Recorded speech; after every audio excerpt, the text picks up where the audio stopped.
Keiji acorda antes do alarme, com o corpo já desperto e a mente estranhamente calma.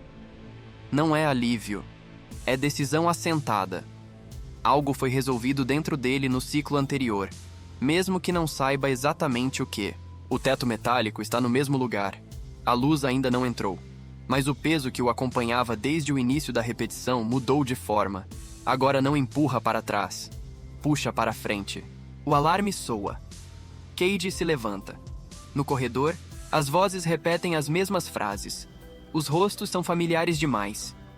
Pela primeira vez, Keiji percebe algo incômodo. Ele já não sente vontade de memorizar detalhes. Não observa mais para aprender. Observa para confirmar que nada ali importa para onde ele está indo. No transporte, Rita está sentada 2 lugares à frente. Não no habitual. Não por acaso.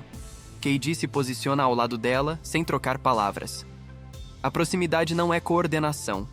É reconhecimento silencioso de que o próximo movimento não pode ser feito sozinho. Quando a porta se abre, Keiji sente algo que nunca sentiu antes. Irreversibilidade. A batalha começa. Eles avançam direto. Não buscam estabilidade. Não tentam prolongar o ciclo. Caminham em direção às zonas de resistência que Keiji identificou nos ciclos anteriores. O campo reage com intensidade imediata. Ataques surgem cedo, concentrados, quase como se tentassem empurrá-los de volta. Keiji não recua. Ele percebe que o ciclo reage menos à precisão agora e mais à intenção. Quanto mais clara a direção, mais violenta a resposta. Isso confirma sua suspeita. Atravessar exige confronto direto com o que sustenta o loop. Rita acompanha sem questionar. Ela ajusta o ritmo, não para sobreviver mais, mas para não quebrar o avanço. Pela primeira vez, eles não estão tentando vencer o campo. Estão tentando forçá-lo a se revelar. O primeiro impacto sério vem rápido. Rita é atingida de raspão. Não o suficiente para matá-la, mas suficiente para reduzir sua mobilidade. Keiji vê o futuro imediato com clareza desconfortável.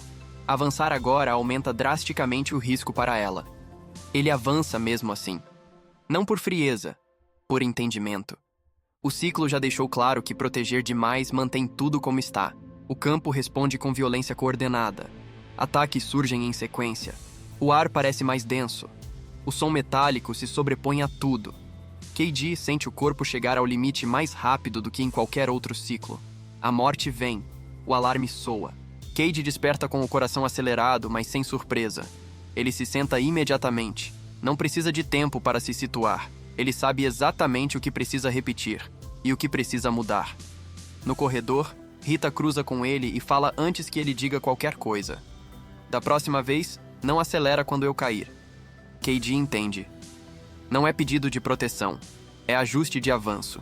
Na batalha seguinte, eles repetem a estratégia. Avanço direto. Intenção clara.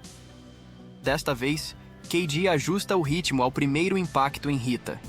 Não recua, apenas redistribui o peso da progressão. O campo reage com ainda mais agressividade, mas algo muda. A resposta se torna localizada. Keiji percebe. O ciclo está defendendo pontos específicos, não o campo inteiro. Isso muda tudo. Eles avançam mais alguns metros do que antes. Pela primeira vez, Keiji sente que não está apenas repetindo um dia, está empurrando um limite estrutural. A morte vem logo depois, mas com uma diferença crucial. Não vem do nada. Vem de um ponto claro, quase previsível. O alarme soa. Keiji acorda com uma certeza nova. Atravessar não é sobreviver mais tempo. É chegar sempre ao mesmo ponto crítico, repetidas vezes, até que algo ceda. No ciclo seguinte, eles avançam direto para esse ponto. Ignoram desvios, ignoram mortes laterais.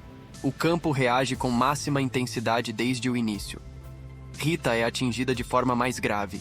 Keiji vê que, se continuar, ela não passa daquele ponto. Ele hesita por um instante mínimo. Esse instante quase os mata antes do previsto. A morte chega. O alarme soa. Keiji acorda irritado consigo mesmo. Não pela hesitação, pela descoberta. Atravessar não exige apenas sacrificar o que está ao redor. Pode exigir sacrificar o ritmo conjunto. No ciclo seguinte, Keiji toma a decisão mais dura até agora. Ele avança sem ajustar o ritmo a Rita.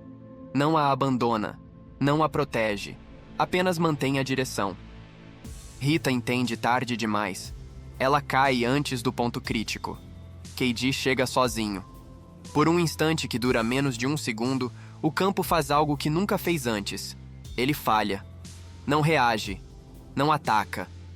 Fica suspenso, como se tivesse perdido referência. Então tudo desaba. A morte vem com violência absoluta. O alarme soa. Keiji desperta em choque silencioso. Não pelo que fez, mas pelo que viu. Pela primeira vez, o ciclo mostrou uma fissura real. E o preço foi atravessar sem quem entendia o caminho. No corredor, Rita passa por ele. Não diz nada. Não olha. Não há ressentimento. Há cálculo. Ela também sentiu o colapso. Na batalha seguinte, Keiji muda algo fundamental. Ele não escolhe entre avançar com Rita ou sozinho. Ele define o ponto onde a separação acontece. Eles avançam juntos até o limite máximo possível. No instante anterior à queda inevitável de Rita, Keiji acelera. Não olha para trás. O campo reage com fúria concentrada. Keiji atravessa o ponto crítico por uma fração de segundo maior do que antes. É suficiente para confirmar. Atravessar muda o sistema, mas não sem custo permanente. A morte vem logo depois. O alarme soa. Keiji desperta com a clareza mais dolorosa até agora. Atravessar não é algo que os dois conseguem fazer juntos até o fim. Mas também não é algo que ele consegue fazer ignorando o impacto disso em quem fica. Ele se senta na cama, respirando fundo. O próximo passo não será apenas avançar mais rápido. Será decidir quem atravessa primeiro, e o que isso muda para quem não atravessa. Se essa história continua te acompanhando, escreve nos comentários. Você atravessaria o limite sabendo que isso pode te separar definitivamente de quem caminhou com você até aqui? O ciclo continua. Nos vemos no episódio 8. Se essa narrativa fez sentido para você, curta o vídeo, compartilhe e se inscreva no canal para acompanhar os próximos episódios.